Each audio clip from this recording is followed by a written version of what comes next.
someone whom you thought would be really exuberant and ebullient and a force in the workroom ends up being kind of lackluster, and then the inverse is also the case. So you really don't know. And I will add, and it seems obvious, but I think it's worth saying, that with each successive challenge, those designers who are still standing are really spent creatively, physically, psychologically, and there's not a lot left to give.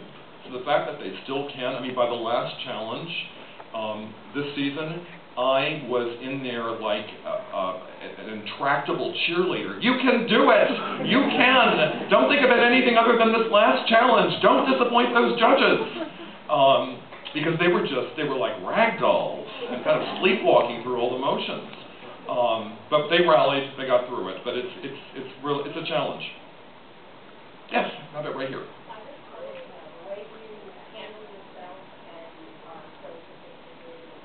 Oh, thank you.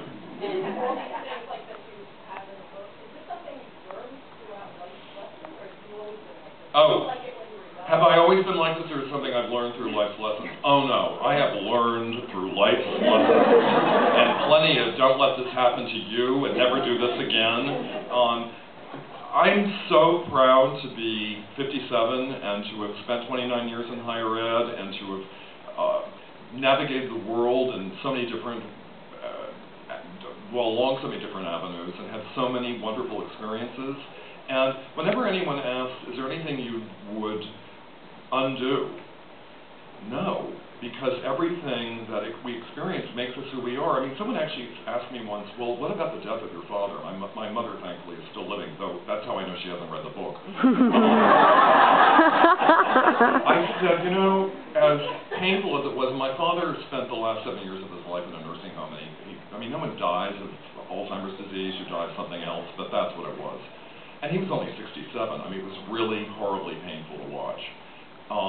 And while there was a sense of relief, there was also a sense of a serious loss. And someone asked, well, if you could take all that away and he would still be with us, would you do that? And I said, I mean, his Alzheimer's, as horrible and painful as it was, it brought my sister and my mother and my sister's family together in a way that we wouldn't have grown close in that particular way without that. And even his death, I mean, it's just, there are horrible things that happen, but they make you, they add dimensions to your character, and they're important. So I would never take anything away, ever.